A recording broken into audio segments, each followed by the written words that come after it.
So hello everyone, कैसे हैं आप सब लोग। I hope each and every one of you is doing absolutely good. My name is doctor Vipin Kumar Sharma and मैं आप सभी लोगों का तहे दिल से स्वागत करता हूं हमारे इस प्यारे से प्लेटफॉर्म फिजिक्स वाला के ऊपर। एंड दोस्तों, अगर आप इस वीडियो पर पहुंचे हैं तो इसका जाहिर सा मतलब यह है कि आप लोग काउंसलिंग के बारे में इंफॉर्मेशन जुटाना चाहते हैं, कॉन्क्रीट इंफॉर्मेशन जुटाना चाहते हैं। You must have got a qualifying score in NEET UG 2026 examination and that's why आप यहां पर आए हैं। तो आपको मैं पूरी की पूरी काउंसलिंग की इंफॉर्मेशन दूंगा, पूरा का पूरा फ्लो समझाऊंगा और अच्छे तरीके से आपको गाइड करूंगा कि कैसे आप काउंसलिंग में एक अच्छा कॉलेज फिल कर सकते हैं, प्रेफरेंस लिस्ट आपकी कैसे आप डिसाइड कर सकते हैं जिससे कि आप एक अच्छे मेडिकल कॉलेज में लैंड कर रहे हो। अगर आपको भारत के किसी भी मेडिकल कॉलेज में या डेंटल कॉलेज में दाखिला चाहिए या फिर कुछ सेंट्रल गवर्नमेंट से रिलेटेड जो आपके बीएससी नर्सिंग के कॉलेजेस हैं उनमें अगर आपको दाखिला चाहिए तो आपको इस काउंसलिंग में कंपलसरीली पार्टिसिपेट करना होता है और तभी आपको अपनी सीट एलोकेट हो पाती है। So we are going to talk about all of this.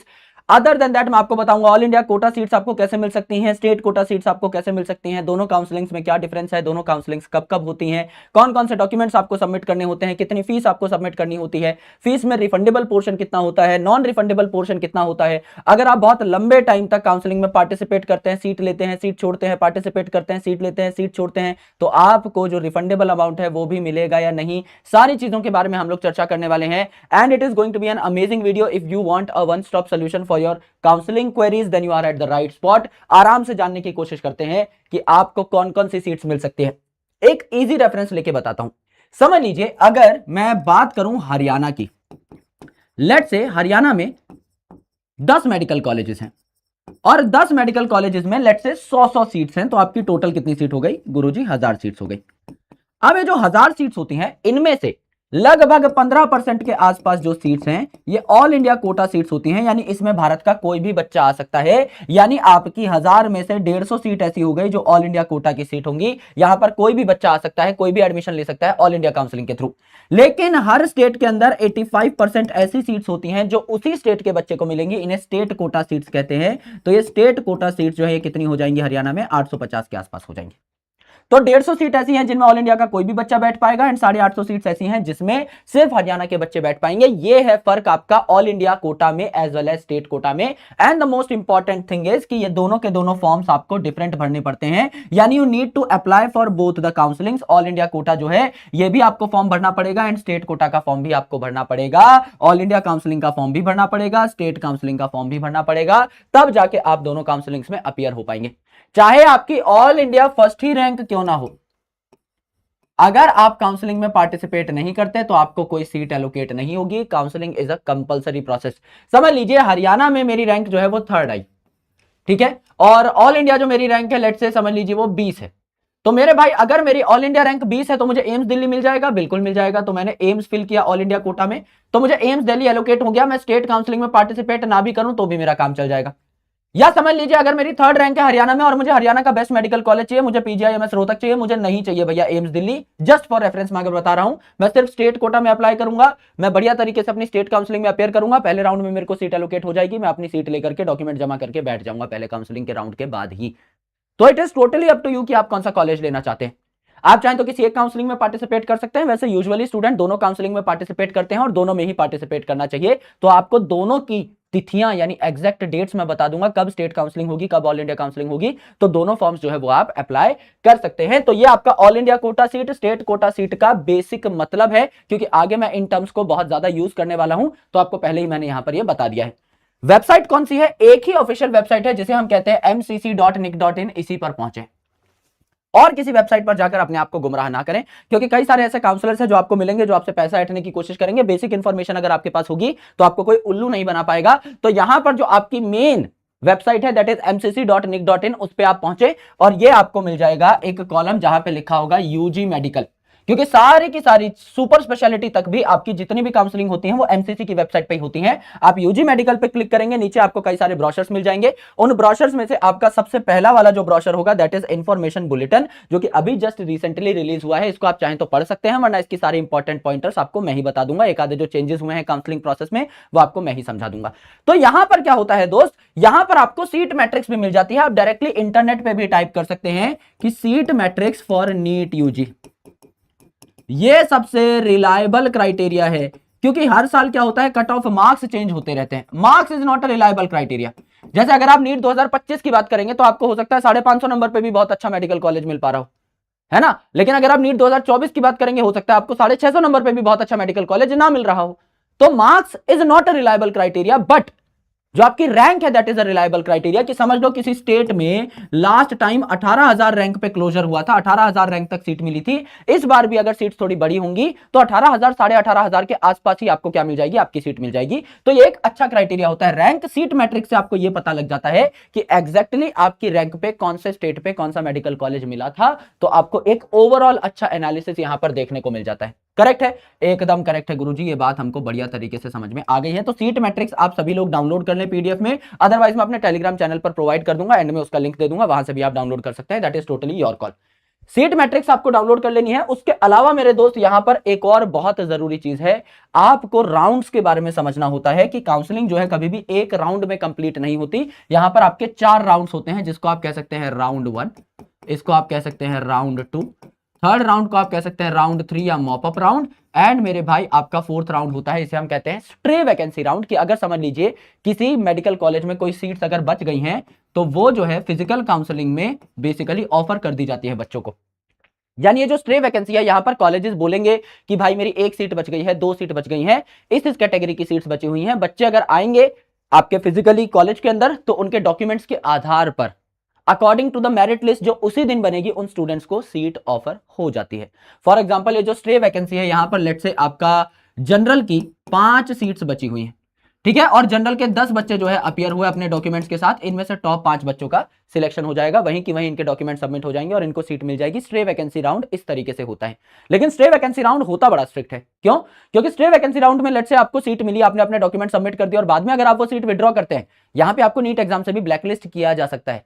ये बहुत सीरियस राउंड है, बिकॉज एक मेडिकल कॉलेज अपनी सारी की सारी वैकेंट सीट्स के बारे में आपको इंफॉर्मेशन दे रहा है, आप आ रहे हो बकायदा, उस सीट को ऑप्ट कर रहे हो, एंड देन आफ्टर अगर छोड़ दे रहे हो, यहां पे छोड़ा छोड़ी वाला सिस्टम नहीं चलता। ये बहुत सीरियस राउंड है। तो इधर don't participate in this, and if you participate in this make sure that you are dead serious, तब जाके स्ट्रे वैकेंसी में घुसना। और ये जो आपके 1, 2 और मॉप अप राउंड है, ये आपके बेसिक राउंड है जिनमें आप पार्टिसिपेट कर सकते हैं। तो आपकी जो काउंसलिंग है वो बेसिकली कैसे होती है, ऑल इंडिया काउंसलिंग का फर्स्ट राउंड होता है, फिर आपका स्टेट काउंसलिंग का फर्स्ट राउंड होता है। कि किसी बच्चे को अगर ऑल इंडिया काउंसलिंग से सीट मिल रही है, बहुत अच्छी बात है। ऑल इंडिया काउंसलिंग में सीट नहीं मिली, स्टेट में सीट मिल रही है, बहुत अच्छी बात है। फिर यहां पे बच्चों ने एडमिशन ले लिया है, अधिकतर बच्चों ने, उसके बाद ऑल इंडिया कोटा का सेकंड राउंड होता है, फिर स्टेट कोटा का सेकंड राउंड होता है, फिर ऑल इंडिया कोटा का थर्ड राउंड होता है, फिर आपका स्टेट कोटा का थर्ड राउंड होता है, एंड इसी प्रकार से फिर ऑल इंडिया कोटा का आपका मॉप अप राउंड होता है, फोर्थ राउंड होता है, एंड स्टेट कोटा का आपका क्या होता है, फोर्थ राउंड होता है। यानी इस प्रकार से चलता रहता है, 1 1 2 2 3 3 4 4, all India state, all India state, all India state, all India state, 1 1 2 2 3 3 4 4, जिससे आपका all India Kota seats and state quota seats साथ में ही एक कॉलेज में भर्ती रहे, और मेरे भाई जो आपकी बची हुई सीट्स हैं उनके मैट्रिक्स आपको मिलती रहे। फॉर एग्जाम्पल एक कॉलेज है जिसमें 100 सीट है, पहले राउंड में ऑल इंडिया कोटा में आपकी 100 में से 15 सीट्स थी, 15% सीट्स, उनमें से 10 भर गई, तो 5 वो बोलेंगे कि हाँ भाई सीट मैट्रिक्स में अपना डॉक्यूमेंट में डाल देंगे कि 5 सीट्स हमारी बची हुई हैं, सेकंड काउंसलिंग के लिए हम ये सीट ऑफर कर रहे हैं। 85 सीट थी स्टेट कोटा की, लेट से 60 भर गई, 25 वो बोलेंगे कि हाँ भाई हम सेकंड राउंड के लिए डाल रहे हैं। इस बार काउंसलिंग में क्या हुआ, बच्चों को भी 2 कैटेगरीज में तोड़ दिया है। पहला बच्चा वो जो कि फ्रीज कहलाएगा, जो अपनी सीट को फ्रीज कर दे, लॉक कर दे कि हाँ भाई मैं अपने डॉक्यूमेंट सबमिट करा रहा हूं, मैं तो एडमिशन ले रहा हूं, एकदम पक्का बच्चा ही ये अपने डॉक्यूमेंट फिजिकली जाके जो है जमा कर सकता है अपने मेडिकल कॉलेज में, और इसको सीट ऑप्ट करने का मौका मिल जाएगा। दूसरे हैं फ्लोट। फ्लोट का मतलब क्या है, ये बच्चे ऐसे हैं जिनको अभी श्योरिटी नहीं है, इन्हें लगता है कि मुझे इससे बेस्ट मेडिकल कॉलेज मिल सकता है, अभी मैं जस्ट इस राउंड के लिए इस सीट को ऑप्ट कर रहा हूं, आगे मैं चेंज करूंगा, तो इन्हें फ्लोट कहा जाता है। फ्रीज यानी ये इनको कॉलेज पसंद आ गया है, जैसे किसी बच्चे की ऑल इंडिया 5th रैंक है, उसको एम्स दिल्ली में ही जाना है, उसको पहले ही एम्स दिल्ली एलोकेट हो गया है, तो वो फ्लोट नहीं करेगा, इससे बेटर कहां ही जाएगा, हार्वर्ड मेडिकल स्कूल थोड़ी चला जाएगा भाई, ऑल इंडिया कोटा में तो एम्स दिल्ली सबसे बेस्ट मिलेगा, उसने भाई फ्रीज कर लिया है, मेरे को यही चाहिए। एक बच्चा उसकी राजस्थान में 15 रैंक आई है, उसको एसएमएस ही चाहिए था, एसएमएस मिल गया उसको, मजा आ गया उसको, उसने फ्रीज कर दिया। फ्लोट का मतलब समझ लीजिए एक बच्चा है जिसकी रैंक आई थी 47, ठीक है, अब इसको एम्स दिल्ली एलोकेट नहीं हुआ, लेट से 46 बच्चों को ही एलोकेट हुआ जनरल कैटेगरी से, जस्ट फॉर रेफरेंस, एक सीट रह गई। अगर एक भी बच्चा सीट छोड़ता है तो इसको लग रहा है मेरा चांस बन सकता है, तो ये फ्लोट कैटेगरी में आ जाएगा कि I participate in next round of counselling as well, हो सकता है मेरी किस्मत के सितारे चमक जाए, तो ये फ्लोट कैटेगरी में होते हैं, हमेशा बेहतर अपॉर्चुनिटी की तलाश में रहते हैं। तो यूजुअली आप पहले राउंड और दूसरे राउंड के बीच में भी फ्लोट कर सकते हो, दूसरे राउंड से तीसरे राउंड के बीच में भी फ्लोट कर सकते हो, आप अपनी सीट को अपग्रेड कर सकते हो। बट अगर आपने एक बार रजिस्ट्रेशन कर दिया है, फर्स्ट राउंड में अगर आपने पैसा दे दिया है, रजिस्ट्रेशन फीस दे दी है, तो सेकंड राउंड में आपको ऐसा कोई फीस नहीं देनी पड़ती। लेकिन समझ लो फर्स्ट राउंड में भी आपको सीट मिली, आपने फ्लोट कैटेगरी में रखा अपने आपको कि भाई मैं बेटर के लिए जाऊंगा, अपग्रेड के लिए जाऊंगा। सेकंड राउंड में आपको सीट मिली, आपने बोला मैं फिर अपग्रेड करूंगा, तो थर्ड राउंड में भाई दोबारा फीस देनी पड़ती है। जो आपकी नॉन रिफंडेबल वाली थी ना, वो गायब हो गई आपकी एकदम। और रिफंडेबल वाली जो है उसमें भी आपको बोलेंगे कि नहीं भैया, आप 2 बार खेल चुके हो आप इस गेम को, अब फ्रेश फीस भरो, दोबारा फॉर्म भरो, दोबारा रजिस्ट्रेशन करो। तो एक बार जब आप रजिस्ट्रेशन करते हो अपनी ऑफिशियल मेल आईडी से, ऑफिशियल नंबर से, जिससे आपने नीट का एप्लीकेशन फॉर्म भी भरा था, तो आपको एक बार जब आप फीस भरते हो, रजिस्ट्रेशन करते हो, तो पहले और दूसरे राउंड में आप पार्टिसिपेट कर सकते हो। सिर्फ आपको अपनी चॉइस फिलिंग जो है दोबारा करनी पड़ती है। सेकंड राउंड में आपको कोई अलग से फीस नहीं देनी पड़ती। लेकिन अगर आप थर्ड राउंड में भी पार्टिसिपेट करते हो तो आपको एक इनिशियल फीस दोबारा से देनी पड़ेगी, रजिस्ट्रेशन फीस आपको दोबारा से देनी पड़ेगी। तो ये कुछ इंपॉर्टेंट चीजें थी जो मैंने आपको समझाने की कोशिश की है। यहां पर अगर आप देखोगे तो ऑल इंडिया और स्टेट का शेड्यूल जो है ये आपको मिल जाएगा पूरा का पूरा इसी वेबसाइट पे। This is a gold mine website, it has almost everything. नीचे जाके यहां पे देखोगे तो पूरी सीट मैट्रिक्स भी मिल जाएगी आपको इंपॉर्टेंट लिंक्स में। तो आप यहां से डाउनलोड भी कर सकते हो कि पिछली साल किस नंबर पे कौन सी सीट मिली थी, सब यहां पर आपको देखने को मिल जाएगा। अलग अलग कॉलेजेस हैं जो कि ऑल इंडिया कोटा से ही आपको मिलते हैं। यस, जैसे एम्स आपको ऑल इंडिया कोटा से मिलता है, जिपमर मिलता है, एएफएमसी पुणे मिलता है, अलग से भी इसका रजिस्ट्रेशन होगा। देन आपको ईएसआईसी के जो कॉलेजेस हैं, सेंट्रल यूनिवर्सिटीज जो है जैसे बनारस हिंदू यूनिवर्सिटी, अलीगढ़ मुस्लिम यूनिवर्सिटी, दिल्ली यूनिवर्सिटी के जितने भी कॉलेजेस हैं एंड डीम्ड यूनिवर्सिटीज, ये सारे के सारे जो है ऑल इंडिया कोटा से ही मिलते हैं। और ये यहां पर रिजर्वेशन पॉलिसी है, ये भी आप देख सकते हैं। यानी इनमें से किसी कॉलेज में भी अगर आप एडमिशन लेना चाहते हैं, जैसे कई जो स्टूडेंट्स हैं वो जिपमर को ऑप्ट करते हैं, कई ऐसे स्टूडेंट्स हैं जो बीएचयू को ऑप्ट करना चाहते हैं because it is top most medical college, AIIMS को ऑप्ट करना चाहते हैं, राइट, एएमयू को ऑप्ट करना चाहते हैं। बहुत बेहतरीन और बहुत पुराने मेडिकल कॉलेजेस है ये, बहुत अच्छी प्रतिष्ठा है इनकी, बहुत रेप्यूटेड है। तो इनमें अगर आप जाना चाहते हैं तो भी आपको अल्टीमेटली यहां पर पार्टिसिपेट करना होगा। कुछ और यहां पर चीजें हैं जो कि आपको देखनी रहती हैं। जैसे एएफएमसी जो है इसका अपना खुद का एक सिलेक्शन प्रोसीजर है, राइट। सिमिलरली यहां पर ओपन सीट्स के लिए एमसीसी काउंसलिंग कराएगी, स्टेट कोटा के लिए जिपमर का आपको अलग से एक फॉर्म भी डालना पड़ता है, एएफएमसी का भी आपको अलग से एक फॉर्म डालना पड़ता है। आपके कुछ रूल्स हैं एएफएमसी में एडमिट होने के लिए, कुछ आपकी रिक्वायरमेंट्स हैं कि आपको फिजिकली फिट होना पड़ेगा। तो वो सारी की सारी जो चीजें हैं वो ये एक बार फिल्टर करके निकालते हैं। तो ये सारी की सारी चीजें आपने देखी। देखो मेरे भाई, डॉक्यूमेंट कौन कौन से लगेंगे आपको पता होना चाहिए। अगर आप एक नॉर्मल स्टूडेंट है ना, तो आपका यहां पर नीट यूजी का अलॉटमेंट लेटर लगेगा, यानी आपकी कोई सर्टिफिकेट आपको अलग से नहीं चाहिए। Normal student in the sense मतलब समझ लो आप जनरल कैटेगरी ऑप्ट कर रहे हो।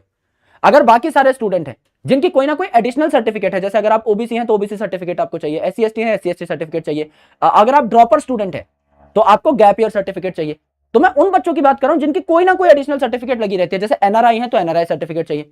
अगर मैं इन सबको थोड़ी देर के लिए थोड़ा सा हटा दूं, तो अगर आप एक फ्रेश स्टूडेंट हैं, 12वीं क्लास के स्टूडेंट हैं, आप एडमिशन ऑप्ट कर रहे हैं, आपको क्या क्या देना पड़ेगा ये मैं बता रहा हूं। तो आपका 2026 का एडमिट कार्ड लगेगा, स्कोर कार्ड लगेगा, 10th की मार्कशीट, 12th की मार्कशीट, पासिंग सर्टिफिकेट 12th की, वैलिड आईडी प्रूफ यानी आधार कार्ड लग जाएगा, पासपोर्ट साइज फोटोज लग जाएंगी एंड मेडिकल फिटनेस सर्टिफिकेट भी आपकी लग जाएगी। गवर्नमेंट हॉस्पिटल से आप बनवा सकते हैं। अदर देन दैट कुछ ऐसे स्टूडेंट्स हैं जिनका अलग कुछ सर्टिफिकेट लगता है, चाहे कैटेगरी सर्टिफिकेट लगता हो, चाहे ईडब्ल्यूएस सर्टिफिकेट लगता हो, उनके बारे में हम चर्चा करेंगे। एससी एसटी स्टूडेंट्स को अपना सर्टिफिकेट देना पड़ेगा यहां पर, ओबीसी एनसीएल को अपना सर्टिफिकेट देना पड़ेगा, ईडब्ल्यूएस सर्टिफिकेट, पीडब्ल्यूडी सर्टिफिकेट, आपका यहां पर स्टेट कोटा है तो आपका डोमिसाइल सर्टिफिकेट।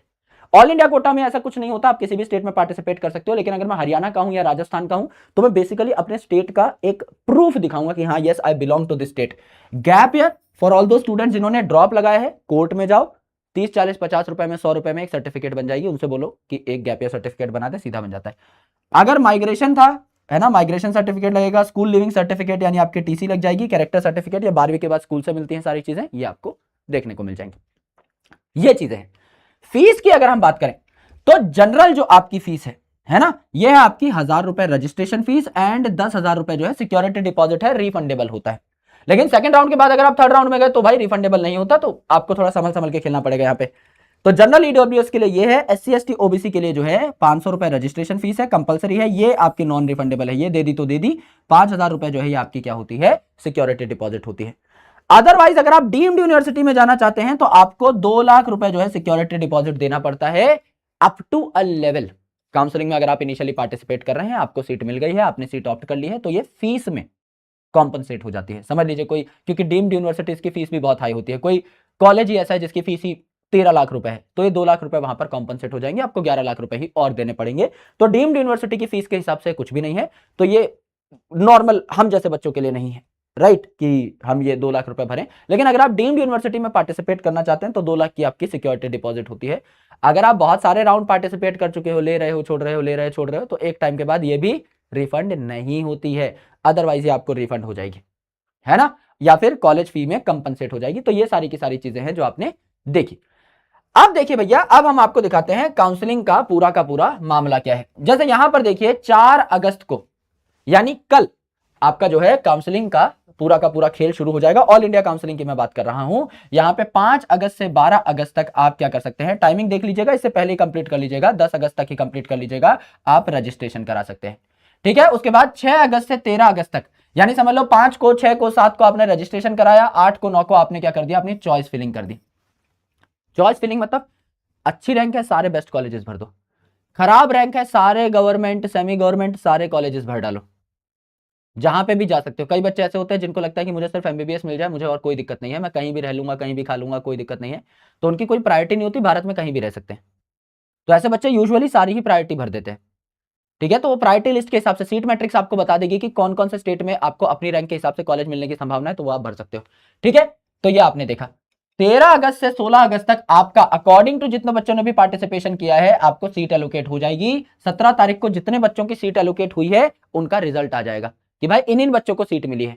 अब 18 से 22 तारीख तक जिन जिन बच्चों को सीट मिली है वो फिजिकल डॉक्यूमेंट सबमिट करा सकते हैं।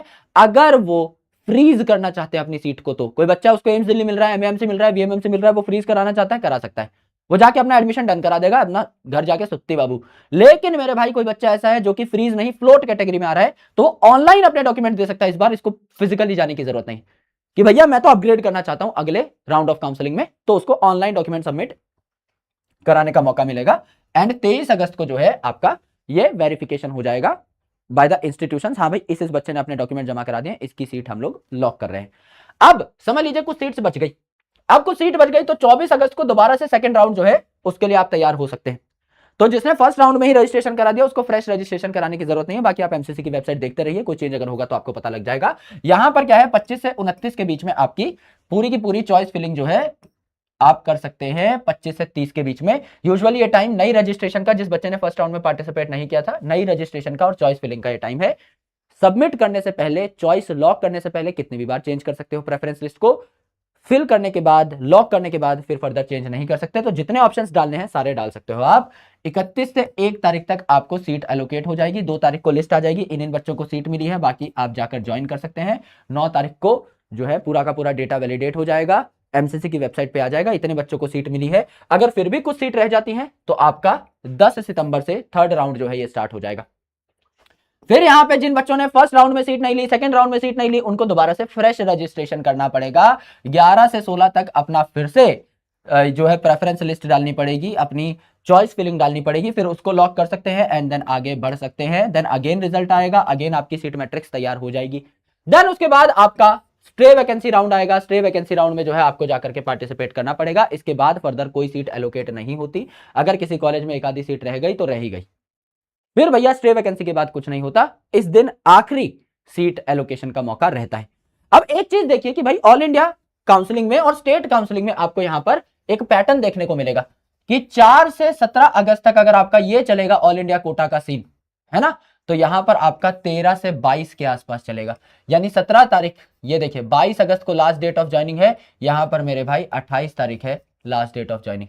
फिर यहां पर देखिए 24 से 2 सितंबर एंड ये 31 से 8 सितंबर। यूजुअली आपका एक हफ्ते का गैप है, यानी पहले first round of all India quota, then आपका state quota, all India quota, state quota, all India counselling, state counselling, all India counselling, state counselling, ऐसे आपका पूरा का पूरा गेम जो है ये चलता रहता है। यानी first round of all India counselling, then state counselling, all India state, all India state, all India state, ऐसे आपका पैरेलली चलता है, जिससे ऑल इंडिया कोटा के हिसाब से 15% सीट भर जाए एक गवर्नमेंट मेडिकल कॉलेज में, प्राइवेट मेडिकल कॉलेज में, डेंटल कॉलेज में, बीएससी नर्सिंग कॉलेज में, फिर स्टेट के हिसाब से भर जाए।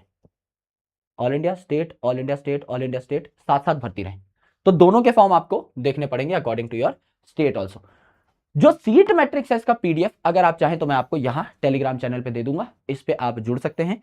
Counselling is a very important step, जैसा मैंने कहा it is a very important process. आराम से रजिस्ट्रेशन करिएगा, बहुत अच्छे से अपना कॉन्शियस डिसीजन लीजिएगा। काउंसलर्स की भी आप हेल्प ले सकते हैं। मैं आपको एक वेबसाइट दिखा देता हूं, हमारी खुद की वेबसाइट है, उसकी भी आप हेल्प ले सकते हैं। वेरी इंपॉर्टेंट वेबसाइट, इसका लिंक जो है ये मैं डलवा दूंगा in the pinned comment also. यहां पर लिखा हुआ है careerwala.pw.live/नीट, क्योंकि नीट वाले बच्चों के लिए। यहां पर आपको कॉलेज प्रेडिक्टर मिल जाता है एंड यहां पर आपको डॉक्यूमेंट चेकलिस्ट मिल जाती है। यानी अगर आपको थोड़ा बहुत भी डाउट है कि कहीं मेरे डॉक्यूमेंट मिस ना हो रहे हो, डॉक्यूमेंट चेकलिस्ट पर आकर आप सारे डॉक्यूमेंट्स अपने देख सकते हैं कि आपने ये भी रख लिया, ये भी रख लिया, ये भी रख लिया, ये भी रख लिया। क्योंकि कुछ ऐसे स्टूडेंट हैं जिनकी कैटेगरी सर्टिफिकेट होती है, जिनकी एनआरआई सर्टिफिकेट होती है, कहीं कुछ मिस ना हो जाए। कोई फोटो भी मिस हो जाती है तो बहुत दिक्कत हो जाती है। और डॉक्यूमेंट्स में अगर गड़बड़ी पाई जाती है, अगर कोई डॉक्यूमेंट मिस होता है या डॉक्यूमेंट में गड़बड़ी पाई जाती है, तो आपको सीट एलोकेट नहीं होती, बहुत दिक्कत हो जाती है। काउंसलिंग बहुत सेंसिटिव प्रोसेस है, अच्छे से करना है। एंड कॉलेज प्रेडिक्टर भी यहाँ पर दिया हुआ है, कट ऑफ जो है ये भी आपको मिल जाएगी, कौन कौन से कॉलेजेस आपको मिलने की संभावना है वो सारी चीजें यहाँ पर है। आयुष की जो है या वेटनरी की जो है काउंसलिंग अलग से होती है, तो उसमें आप अलग से पार्टिसिपेट कर सकते हैं। If you want to become a veterinary doctor, BVSc अगर आपको करनी है तो अलग से काउंसलिंग होगी। आयुष की भी AA CCC करके काउंसलिंग होती है, AACCC, वो भी आपकी अलग काउंसलिंग होती है। This is MCC counselling for MBBS BDS and आपके मेडिकल नर्सिंग की जो सीट्स हैं, BSc नर्सिंग वाली सीट्स हैं उनके लिए, राइट। तो ये हमारा पूरा का पूरा जो वेबसाइट का लिंक है ये मैं आपके लिए डलवा दूंगा इन द पिंड कमेंट, इसको आप जरूर देखिएगा। एंड इस टेलीग्राम चैनल पर भी आप जुड़ सकते हैं। मैं शाम तक आपके लिए पूरी की पूरी प्रेफरेंस लिस्ट जो है वो जारी कर दूंगा, आप उसको डाउनलोड कर सकते हैं एंड आप उससे अपनी काउंसलिंग का डिसीजन बढ़िया तरीके से ले सकते हैं। और कोई हेल्प चाहिए हो, एक करियर से संबंधित वीडियो में बनाने वाला था, थोड़ा सा उसमें टाइम लग गया है, लेकिन I will definitely post it in 1-2 days, because वो बहुत ही ज्यादा वेल रिसर्च्ड वीडियो है कि कहीं कुछ छूट ना जाए। अगर आप एक मेडिकल साइंस के स्टूडेंट हैं एंड आप यूपीएससी भी करना चाहते हैं, आप फौज में भी जाना चाहते हैं, अगर आप साइंटिस्ट भी बनना चाहते हैं, अगर आप लैब अटेंडेंट बनना चाहते हैं, अगर आप एक टीचर बनना चाहते हैं, it has almost all the things. तो आप और क्या क्या कर सकते हैं, हताश होने की जरूरत नहीं है, आप बहुत बेहतरीन जीवन जी सकते हैं। कोई भी ऐसा काम जिसको आप पूरी ईमानदारी से करते हैं, पूरी स्किल के साथ करते हैं, एक स्किल सेट लेकर के मैदान में उतरते हैं, वो काम आपको हमेशा फ्रूट देता है। उन सारी चीजों के बारे में हम लोग चर्चाएं कर रहे होंगे। सो वो वीडियो भी जल्दी आ जाएगी, उसकी टेंशन लेने की जरूरत नहीं है। काउंसलिंग से संबंधित कोई भी डाउट हो तो आप नीचे पोस्ट कर सकते हैं in the comment section. I try to reply all the comments by my own. And एक नंबर भी मैं डलवा दूंगा टीम का, वो हमारा हेल्पलाइन नंबर है, तो वो आपको काउंसलिंग में हेल्प भी कर देंगे। आई ट्राई कि वो नंबर भी मैं जल्दी पिन करा दूं। ऑलराइट, बाकी हमारी ये वेबसाइट है, ये आपको देखने को मिल ही जाएगी, जो मैंने आपको जस्ट अभी दिखाई है। यस, इसका लिंक मिल जाएगा, इसको भी जाके आप चेक कर सकते हैं। Alright, so thank you so much guys for watching this video. आप जो भी डाउट हो नीचे पोस्ट कर देना। I will catch you in the next video. तब तक के लिए ध्यान रखो, पढ़ाई करते रहो। लॉट्स ऑफ लव, जय हिंद, बहुत बहुत शुक्रिया, टेक केयर।